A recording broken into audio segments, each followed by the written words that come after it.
Minha cara, minha nobre família conquistense, o vereador não, desculpa, eu sempre esqueço o sobrenome desse rapaz, que era diretor da Fundação de Saúde de Vitória da Conquista, ele teve um mandato suspenso, não significa que ele está totalmente cassado, pela relatora de um processo que foi movido contra o vereador Diogo pelo seu primeiro suplente, em função do Diogo ter cometido a infidelidade partidária. Meu querido amigo Sonca me encaminhou um artigo, está à sua disposição no blog do paulonunes.com. Você pode acessar e ver o artigo, muito bem feito, como sempre assim, ele escreve muito bem. E ele coloca algumas ponderações e cabe a mim, evidentemente, fazer um pequeno esclarecimento em função da interpretação de Sonca nesse assunto, em função do comentário que eu fiz anteriormente. Então, para dizer o seguinte, quando você fala em infidelidade partidária, é exatamente você cometer algum, alguma atitude que fira a fidelidade partidária. Então, o que aconteceu com esse vereador? Ele só poderia trocar de partido, porque a lei permite, em março de 2028. Ou seja, a janela chamada janela partidária, ela acontece a cada eleição para permitir que aquele vereador que esteja insatisfeito por qualquer motivo com seu partido, ele possa mudar. Mas por que isso? A lei ela vai até aí? Porque você é eleito com o estatuto daquele partido, com as normas daquele partido por 4 anos. Ora, se nesses 4 anos você não se sentiu bem acolhido, você tem até março do último ano do seu mandato para escolher outro partido e você sai livremente de 5 de março até, se eu não me engano, 4 ou 3 de abril. O interessante é não passar de 6 meses da data do pleito. Então, isso acontece para deputado e vereador. Para senador, governador e presidente e prefeito, não tem essa exigência porque entende o Supremo Tribunal Federal e o Tribunal Superior Eleitoral de que esses cargos são majoritários, portanto, o cidadão vota na pessoa e não no partido. No caso de deputado estadual, deputado federal e vereador, é o contrário. Ainda que você vote no cidadão, o que prevalece é o voto do partido. O partido é que detém os cargos. Entendeu? Bom, a partir disso, você deve obediência ao partido. E você também deve, mais do que ao partido, à lei. Ora, se você fosse, como agora, candidato a deputado, e você está num partido que não estava satisfazendo você, você podia trocar de partido de 5 de março a 4 de abril. Certo? Passado desse período, você não podia trocar. Se você trocou fora desse é infidelidade partidária. E no caso específico do vereador Diogo, o ferimento é maior ainda, porque não tinha janela para ele. Não existe lei que permita que o vereador Diogo deixe o partido no qual ele foi eleito, que é o Partido União Brasil. Porém, qual é a exceção? Perseguição política, discriminação de gênero, tratamento desumano, contrariar os seus princípios. Então, nada disso aconteceu. O que há de real é que o vereador muito ligado à prefeita, ele resolveu apoiar um candidato a deputado estadual que não é o deputado que a prefeita quer. Aí é o aspecto político. Vocês vão entender porque eu estou fazendo esse paralelo. Do outro lado, ele sai candidato a deputado federal por outro partido que não é a União Brasil. Mas o que tem de errado aí? Eu falo, errado não, como no aspecto político e no aspecto jurídico. Para que ele saia, a lei tem uma jurisprudência que diz o seguinte, que se houver anuência do partido que vai perder o parlamentar, ele dando anuência, o parlamentar pode sair sem sanção alguma. E quem dá essa anuência é o partido. Então, para que ele saísse do União Brasil para ingressar no PSDB, tinha que ter anuência de quem? Do presidente do partido União Brasil de Vitória da Conquista. Ele não teve isso. Então, juridicamente, ele feriu a lei. A desembargadora está correta. Porque o que ela diz no despacho? Ele não apresentou a carta de anuência do partido original. Então, ele não tem o documento instrutor do processo dele de saída.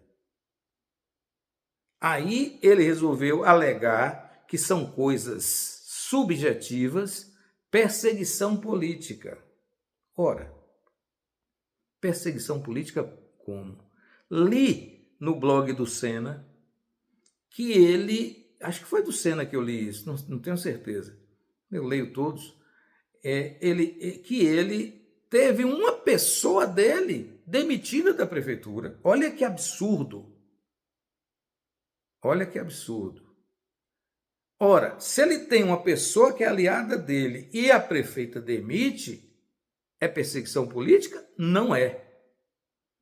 Juridicamente não tem perseguição alguma, porque quem é detentora dos cargos de confiança da prefeitura é a prefeita.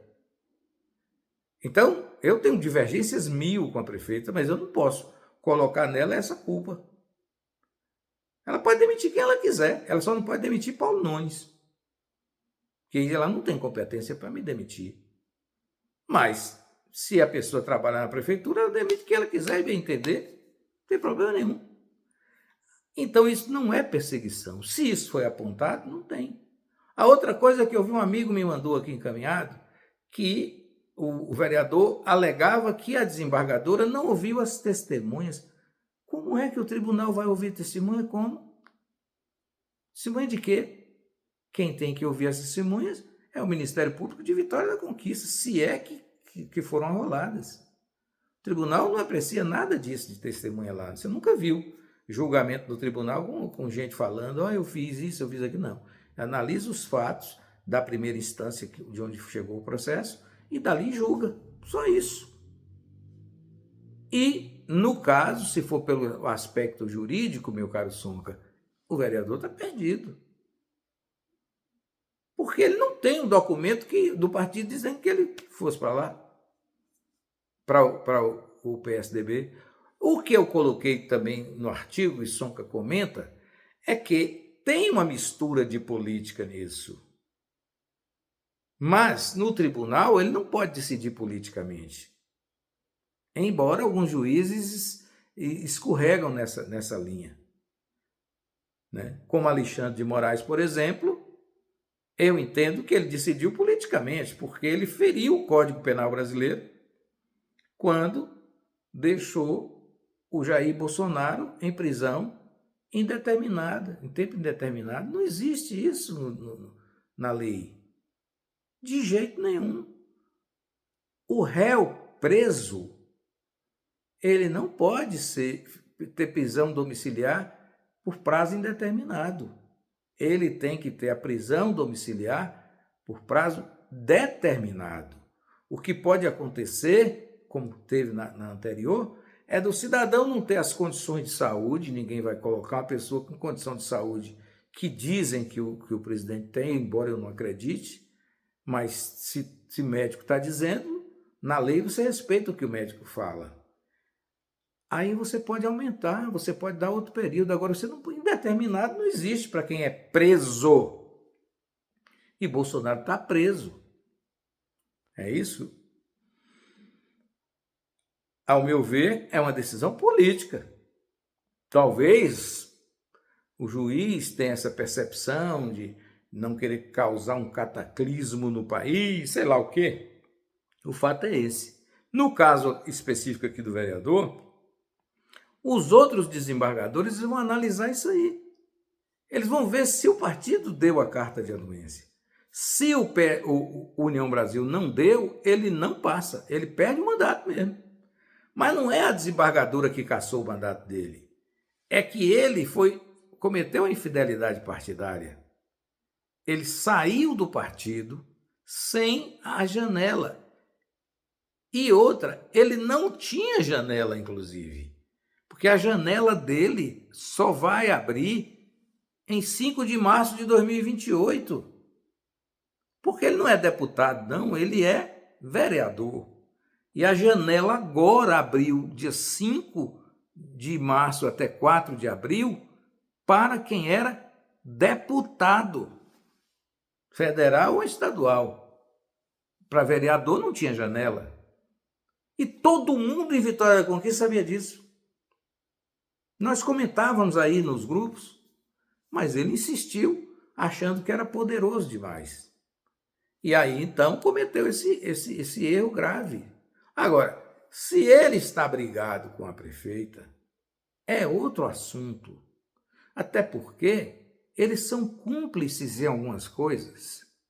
Inclusive, o meu querido Sonca disse que suscitou a ideia de que haveria de se confirmar essa irregularidade cometida pelo vereador e pela prefeita, mas não precisa não, Sonca, porque o Paulo Nunes fala aqui, quando aponta erro, você pode ter certeza que a coisa aconteceu. E esse cidadão ficou por 40 dias trabalhando em tese na Secretaria de Gestão e Inovação, recebeu R$18.000 e esses 40 dias ele foi exonerado, sei lá como, porque é uma coisa muito diferente a questão dele lá. Eu vou explicar aqui agora. Eu sei que ele saiu porque nós descobrimos a falcatrua.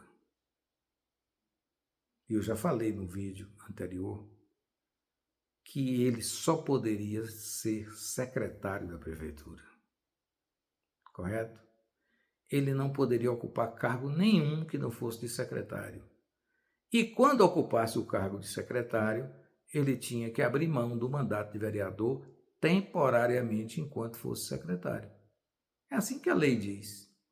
Mas ele, como vereador, ele não pode se subordinar a secretário nenhum da prefeitura, porque a hierarquia aí fica complicada.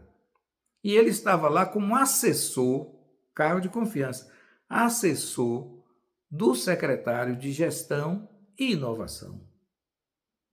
Logo, essa falcatrua foi feita, no meu entendimento, com conhecimento da prefeita, porque se ela disser que não sabia disso, ela vai dar uma declaração de que ela não sabe o que é que acontece na prefeitura. Não é verdade? Agora, qual é a situação, meu querido Sonca, desse vereador? Ele é funcionário público da Universidade Federal da Bahia, de Vitória da Conquista, certo? Então, ele tem esse emprego, que ele poderia exercer o emprego que ele tem na faculdade, na UFBA, na Universidade Federal da Bahia, cumulativamente com o cargo de vereador, desde que não houvesse conflito de horários, porque ele continua servidor, se ele quisesse. E poderia ganhar os dois dinheiros. Só que, no meu entendimento, não sei se mudaram, mas a UFBA não funciona à noite. E a Câmara de Vereadores, mesmo que tenha 2 sessões por cada semana, que eu acho um absurdo, deveria ter no mínimo 3, o horário dele durante o dia é com a Câmara. Não é ele bater ponto, mas o compromisso dele é com a Câmara, então ele não pode ter compromisso com outra coisa. Mas ele poderia fazer à noite. Se o cidadão é vereador e é médico, ele trabalha, não tem problema nenhum. Se o vereador é professor, ele dá aula, fora do horário da Câmara, ele vai dar a aula dele. Mas o que será que aconteceu aí? Porque o salário dele na prefeitura era o salário pago pela UFBA. E, meu caro Sonca, eu tenho um documento aqui da Universidade Federal da Bahia fornecendo esse servidor para trabalhar na prefeitura. Vereador, aí já vereador. Né? E eu tenho o pagamento dele. Por isso que eu estou dizendo que é 18 mil reais. Aí eu pergunto a você, qual o papel da imprensa num caso desse? É de mostrar isso para o público, não é não? Seja quem for, seja preto, branco, azul, bonito, feio, mulher, homem. Então, é um compromisso. O jornalista não pode ver falcatruas sem falar. Não pode passar o pano. Tem que dizer. E isso que eu fiz. Então, gostei muito do seu artigo, achei muito bonito. Espero que você ouça esse comentário aqui e veja. Mas foi isso que aconteceu aí, meu amigo. Eles são íntimos nas coisas. Então, claro, você tem razão numa coisa. Existe aí uma filosofia que você chama atenção. Mas a lei não pode ser objeto de julgamento subjetivo, porque a lei é objetiva no Brasil, porque ela é escrita. É o que a gente chama de direito positivo. É aquele direito que está escrito. Então, está dizendo que não pode? Não pode. Então, não é o tribunal que vai tomar a decisão política. A decisão política cabe a ele e à prefeita. E a prefeita, pelo que eu suscitei, não, eu disse, realmente o ACM Neto preferiu jogar no rio o vereador e salvar a rainha. Foi o que ele fez. Aí é uma decisão política, porque ele pensou, poxa, esse cara teve 6 mil votos com o hospital na mão. E você tem razão quando você suscita isso também. Mas acontece que a prefeita tem 100 mil. Eu tive mais votos que Jerônimo na eleição passada em Vitória da Conquista. Eu vou fazer o quê? Né? Não vai. Por quê? Por conta de 2 ou 3 deputados do PSDB que espera se eleger com alguns votos que Diogo arrumaria para eles? Aí é política. Mas a desembargadora está totalmente certa na decisão que tomou. Ela não tem equívoco nenhum. Ela escreveu, não apresentou a carta de anuência, ponto, só isso já era. Não tem como você resolver uma questão dessa armengando a coisa, não pode. Eu tinha até uma coisa para contar aqui sobre um assunto como esse, mas vou contar. Eu fui amigo muito tempo aqui de um médico chamado Fernando Dantas Alves, qual durante acho que 10 anos eu aluguei uma sala lá com ele, mas me tornei amigo. E aí um amigo meu chegou junto de mim, né? E Fernando estava perto, e aí disse assim, Paulo Nunes, a mulher, rapaz, deu uma queixa minha na delegacia e tal, e eu estou numa situação difícil, e a mulher, rapaz, não sei o que ela fez isso comigo e tudo. Aí Fernando era antigo, né? Tanto que morreu com 97 anos. Ele chegou e falou para o rapaz assim: Você ofendeu a mulher? Eu não. Aí ele falou assim: Eu nunca ofendi ninguém, doutor Fernando. Eu não ofendi essa mulher em nada e a mulher está me lascando na delegacia e tal. Aí eu falei para o rapaz: Olha, o que Fernando está falando ofendeu. Não é você xingar a mulher, não. Mas o cara era parvo, não sabia o que. Falei: Ele está perguntando se você teve relação sexual com a mulher. Eu tive, mas o que isso tem a ver? Ele falou: Foi o que ele falou. Você ofendeu. Naquele tempo de Fernando chamava ofendeu, não é assim? Ofendeu. Agora você vai arcar com as consequências.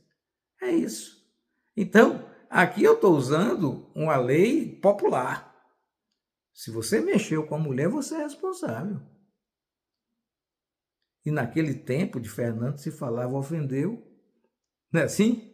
Ofendeu a moça, ele achou que ofender era xingamento. Então é a mesma coisa lá. O Diogo não apresentou a carta de anuência, portanto, ofendeu a fidelidade partidária.